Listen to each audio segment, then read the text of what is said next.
High all government job aspirants, welcome to my YouTube channel Gen Studies for government jobs. তোমাদের যেটা সবার অপেক্ষা ছিল ডাব্লিউবিসিএস, সেই ডাব্লিউবিসিএসের অফিসিয়াল নোটিফিকেশন বেরিয়ে গেছে। এই অফিসিয়াল নোটিফিকেশনের সমস্ত ডিটেলস, কী কী ডিটেলস বলেছে, কী কী এজ লিমিট, কী কী সিলেবাস, কত নম্বরে তোমাদের এক্সাম হবে, কবে এক্সাম হবে, এজ লিমিট কত, সমস্ত এই ভিডিওটার মাধ্যমে আমি তোমাদের বলে দেবো। পুরো ভিডিওটা একটু ওয়েট করে একটু দেখে নেবে এবং ভুলভালভাবে ফর্ম ফিল আপ করবে না। আমি ফর্ম ফিল আপের পুরো প্রসেসটা তোমাদের দেখিয়ে দেবো, সেটা দেখে দেখে ফর্ম ফিল আপ করবে। তোমরা বাড়িতে বসেই ফর্ম ফিল আপ করতে হবে, কোনো সাইবার ক্যাফেতে যাওয়ারও দরকার পড়বে না, ঠিক আছে? কিন্তু আগে আগে ভুলভালভাবে ফর্ম ফিল আপ করো না। ফার্স্টে সমস্ত ডিটেলসটা আমি যেটা বলছি সেটা দেখে নাও। প্রথম যেটা ডিটেলস দিয়েছে, the WBCS executive exam consist of two part. দুটো পার্টে এক্সাম হবে, একটা হচ্ছে রিটেন এক্সাম এবং সেকেন্ড হচ্ছে পার্সোনালিটি টেস্ট। এবার এই রিটেন এক্সাম যেটা হবে, রিটেন এক্সাম আবার দুটো পার্ট, একটা হচ্ছে প্রিলিমস এক্সাম যেটা তোমাদের হবে অবজেক্টিভ টাইপ, এবং সেকেন্ড হচ্ছে মেন্স এক্সাম যেটা both objective and conventional type, মানে যে ডেসক্রিপটিভ প্লাস অবজেক্টিভ, ঠিক আছে? তাহলে প্রথমে প্রিলিমস এক্সাম হবে, তারপরে মেন্স এক্সাম হবে, তারপরে তোমাদের ইন্টারভিউ হবে। এইটা সমস্ত ডিটেলস আশা করি বুঝতে পারলে। এবার দেখে নাও, এক্সাম ডেট দিয়ে দিয়েছে 20 জানুয়ারি। এবছর এক সপ্তাহ এগিয়ে দিয়েছে। প্রত্যেক বছর 28 জানুয়ারি এক্সাম হয়, এই বছর 20 এক্সাম, মানে 20 জানুয়ারি এক্সাম হবে, ঠিক আছে? এটা কিন্তু ডেট কোনোভাবেই চেঞ্জ হবে না। এবার দেখে নাও যেটা দিয়েছে, গ্রুপ অফ সার্ভিস। দেখো ডাব্লিউবিসিএস এর 4 ধরনের গ্রুপ হয়, group A, group B, group C এবং গ্রুপ ডি। এই চারটে ফুল ডিটেলস আমি তোমাদের বলে দিচ্ছি, পুরো ডিটেলসটা একটু দেখে নাও। গ্রুপ এ পোস্টের জন্য যারা অ্যাপ্লাই করবে তাদের বেসিক পে মানে স্যালারি হবে 15,600 থেকে 42,000 এবং গ্রেড পে পাবে 5,400, ঠিক আছে? এবং তারপরে দেখে নাও সেকেন্ড যেটা, assistant commissioner of revenue in the integrated West Bengal revenue service. এটাও কিন্তু গ্রুপ এ পোস্ট। এইগুলো হচ্ছে এদের স্যালারি 15,600 থেকে 42,000 এবং তার সাথে গেট পে পাবে 5,400। এই অফিসিয়াল নোটিফিকেশনের ডিটেলসে দিয়ে দেবো, তোমরা স্যালারিটা একটু চেক করে নেবে। স্যালারি ব্যাপারটা আমি বলছি না, যেটা মেন সেটা আমি তোমাদের বলছি, ঠিক আছে? এগুলো group A post. Group B পোস্টটা হচ্ছে শুধু West Bengal police service, West Bengal police সার্ভিসের জন্য হচ্ছে গ্রুপ বি পোস্ট। এবং গ্রুপ সি পোস্টে কী কী পোস্ট আছে সেটা তোমরা দেখে নাও। তোমরা গ্রুপ সিতে পাবে superintendent district correction home, deputy superintendent central correction home, এবং তার সাথে হচ্ছে joint BDO, deputy assistant director of consumer affairs. এই ধরনের পোস্টগুলো হচ্ছে গ্রুপ সি পোস্ট এবং এগুলো হচ্ছে তার স্যালারি 9,000 থেকে 40,500 এবং তার সাথে গ্রেড পে পাবে 4,800। স্যালারি অনেক আছে, তোমাদের খালি এক্সামটা ক্র্যাক করতে হবে। গ্রুপ ডি হচ্ছে inspector of cooperative societies and panchayat development under panchayat development officer under the panchayat and rural development department, ঠিক আছে? এইগুলো হচ্ছে গ্রুপ ডি পোস্ট। এই তিনটে তোমরা দেখে নেবে, স্যালারিগুলো তোমরা দেখে নিচ্ছ। এবার দেখে নাও এখানে ভ্যাকেন্সি ব্যাপারে কিছু বলেনি, কোনোবারও বলে না। এটা যখন ইন্টারভিউ লিস্ট বেরোয় তখন সেটার উপর ডিপেন্ড করে ভ্যারি করে তোমাদের ইন্টারভিউতে ডাকা হয়, ঠিক আছে? যখন ফাইনাল রেজাল্ট হবে তখন তোমরা ভ্যাকেন্সি জানতে পারবে, ঠিক আছে? এটা ভ্যাকেন্সি বলা যায় 15 বছরই বলে না। এবার দেখে নাও কোয়ালিফিকেশন, যেটা মাস্ট, সেটা কি হচ্ছে যে এ candidate must have the following qualification which should be clearly stated in the application. The qualification prescribed in the advertisement as per the notified recruitment rule issued by the government. Candidate must fulfill the essential qualification by the closing date. বলছে form fill আপের date close হওয়ার আগে যেগুলো এই official notification যেসব কোয়ালিফিকেশনগুলো চেয়েছে সেইগুলো যারা ফুলফিল করবে, মানে যারা ওই ক্রাইটেরিয়ার মধ্যে পড়ছে তারাই একমাত্র অ্যাপ্লাই করতে পারবে। এটার জন্য তাহলে 1 নম্বর কোয়ালিফিকেশান হচ্ছে a degree of a recognise university, মানে যে তোমাকে গ্র্যাজুয়েট পাস হতে হবে। তুমি পার্টস কোর্সে পড়ো, গ্র্যাজুয়েট অনার্স নিয়ে পড়ো, তুমি বিটেক করা থাকলে, ইঞ্জিনিয়ারিংরা হচ্ছে বিটেক, তারা সবাই, তোমরা যাদের গ্র্যাজুয়েশন হয়ে গেছে তারা সবাই অ্যাপ্লিকেবল। কিন্তু যাদের মনে করো গ্র্যাজুয়েশন রানিং চলছে তারা কিন্তু অ্যাপ্লাই করতে পারবে না। মানে কেউ মনে করো থার্ড ইয়ার চলছে, ফাইনাল ইয়ার চলছে, তারা কিন্তু অ্যাপ্লাই করতে পারবে না। সেকেন্ড যেটা কোয়ালিফিকেশন চেয়েছে সেটা হচ্ছে ability to read, right and speak in Bengali, মানে যে বাংলা তোমাকে লিখতে, পড়তে এবং বলতে জানতে হবে। কিন্তু যাদের মাতৃভাষা নেপালি তাদের এই কোয়ালিফিকেশনটা দরকার পড়বে না, তারা নেপালি ল্যাঙ্গুয়েজ দিয়ে তারা অ্যাপ্লাই করতে পারবে।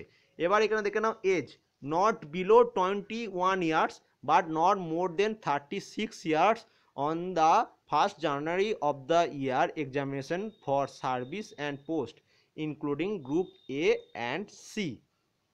এখানে কি বলছে দেখো, যে তোমার বয়স 21 বছরের নিচে হলে হবে না এবং 36 বছর উপরে হলে হবে না। গ্রুপ এ এবং গ্রুপ সি পোস্টের জন্য। মানে এখানে দেখে নাও ডেটও দিয়ে দিয়েছে, যাদের জন্ম 2 জানুয়ারি 1983 পরে, ঠিক আছে, তারা অ্যাপ্লাই করতে পারবে, কিন্তু যাদের জন্ম 2 জানুয়ারি 1983 আগে তারা কোনোভাবেই অ্যাপ্লাই করতে পারবে না। এবং লাস্ট দেখে নাও যাদের জন্ম 1 জানুয়ারি 1998 পরে, তারাও কিন্তু অ্যাপ্লাই করতে পারবে না গ্রুপ এ এবং গ্রুপ সির জন্য। এবার দেখে নাও for the West Bengal police service only, মানে হচ্ছে গ্রুপ বি পোস্টের জন্য তোমার মিনিমাম বয়স হতে হবে 20 বছরের উপর এবং ম্যাক্সিমাম হবে 36 বছরের নিচে, মানে 20 বছর থেকে 36 বছরের মধ্যে তোমার গ্রুপ বি পোস্টের জন্য হতে হবে। এবং এখানে তোমার ডেট দিয়ে দিয়েছে, দেখো তোমার জন্ম 1 জানুয়ারি 2 জানুয়ারি 1983 উপরে হলে হবে না, এবং 1 জানুয়ারি 1999 পরে হলে হবে না, ঠিক আছে, এটা বুঝতে পারলে। এবার দেখো for the service and post include in group D, যারা গ্রুপ ডি পোস্টের জন্য অ্যাপ্লাই করবে তাদের বয়স 21 বছরের উপরে হতে হবে এবং 39 বছরের নিচে হতে হবে, ঠিক আছে। এবং ডেটটা দিয়ে দিতে দেখো, যারা গ্রুপ ডির জন্য অ্যাপ্লাই করবে তাদের হচ্ছে 2 জানুয়ারি 1980 পরে হতে হবে এবং 1 জানুয়ারি 1998 আগে হতে হবে, ঠিক আছে। এবার এখানে দেখে নাও those candidate whose date of birth light between 1 January 1998 and 1 January 1999 whose age between 20 and 21 years as on 1 January 2019 may apply for group B only. বলেছে এখানে দেখো যাদের জন্ম 1 জানুয়ারি 1998 থেকে 1 জানুয়ারি 1999 মধ্যে, তারা একমাত্র গ্রুপ বি পোস্টের জন্য অ্যাপ্লাই করতে পারবে, কিন্তু তোমার গ্র্যাজুয়েশন কিন্তু কমপ্লিট চাই, ঠিক আছে। এইটা হয়ে গেল ফুল তোমাদের এজ লিমিট হয়ে গেল। তাহলে আরেকবার বলে দিচ্ছি, গ্রুপ এ এবং গ্রুপ সি পোস্টের জন্য মিনিমাম বয়স তোমার 21 বছর হতে হবে এবং ম্যাক্সিমাম বয়স 36 বছর। গ্রুপ বি পোস্টের জন্য মিনিমাম বয়স হতে হবে তোমাদের 20 বছর এবং ম্যাক্সিমাম 36 বছরের মধ্যে হতে হবে। এবং গ্রুপ ডি পোস্টের জন্য তোমাদের মিনিমাম এজ 21 বছরের উপর হতে হবে এবং 39 বছরের নিচে হতে হবে, ঠিক আছে। এবং কেউ আগে আগে ফর্ম ফিল আপ করবে না, আমি পুরো ফর্ম ফিল আপ প্রসেসটা দেখিয়ে দেবো। এবং যাদের বয়স, ঠিক আছে, 22 বছরের উপর, ঠিক আছে, এখানে তারা group A B C D 4টে গ্রুপের জন্যই তোমরা অ্যাপ্লিকেবল, ঠিক আছে। এবং যাদের বয়স 36-এর নিচে, তারা group A B C D এই 4টেই কিন্তু অ্যাপ্লাই করতে পারবে। আমি তোমাদের পুরো অ্যাপ্লাই প্রসেসটা দেখিয়ে দেবো, তোমরা আগে আগে ফর্ম ফিল আপ করবে না।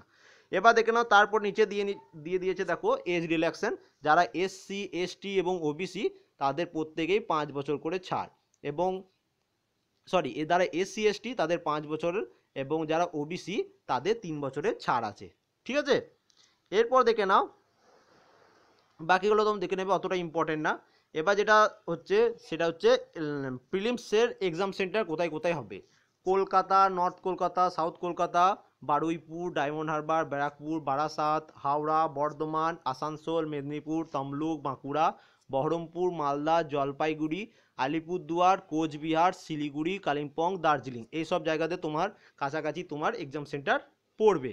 এবার যেটা মেন ইম্পর্টেন্ট সেটা এখানে দেখে নাও, choose of group of service and allotment, বলছে তুমি গ্রুপটা কিভাবে চুজ করবে। এখানে দেখে নাও as already started a candidate may apply for one or more of the 4 group service, মানে কেউ চাইলে সেই গ্রুপ এ পোস্টের জন্যই অ্যাপ্লাই করবে, তাহলে অ্যাপ্লাই করতে পারে। এবার কেউ যদি চায় এ বি সি ডির জন্য অ্যাপ্লাই করব, সেটাও করতে পারে। কেউ যদি চায় group A group C group ডির জন্য অ্যাপ্লাই করব, সেটাও করতে পারে। কেউ যদি চায় শুধু গ্রুপ সি গ্রুপ ডির জন্য অ্যাপ্লাই করবো, সেটাও করতে পারে। মানে তোমার চয়েস, তুমি কোন কোন গ্রুপের জন্য অ্যাপ্লাই করতে চাও, কিন্তু তোমার এজটা যেটা কিছুক্ষণ আগেই বললাম সেটা যেন তার মধ্যে ম্যাচ করে, এবং তোমার মাস্ট কিন্তু তোমাকে গ্র্যাজুয়েশন পাস হতেই হবে, ঠিক আছে।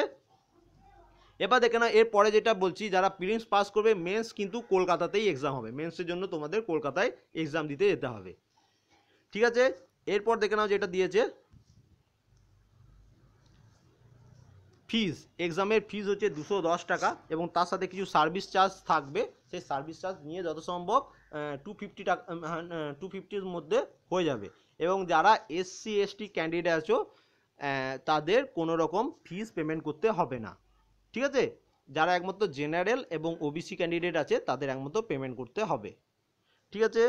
এবার দেখো এসসি এসটি ক্যান্ডিডেট এবং তার সাথে ফিজিক্যাল হ্যান্ডিক্যাপ যারা আছেন, মানে যাদের ডিসেবিলিটি 40%-এর উপর, তাদের কোনো পেমেন্ট করতে হবে না। এবং যারা ওবিসি ক্যান্ডিডেট এবং তার সাথে যারা জেনারেল, তাদের সবাইকে 250 রুপিসের মতো পেমেন্ট করতে হবে, ঠিক ঠিক আছে। অ্যাপ্লিকেশন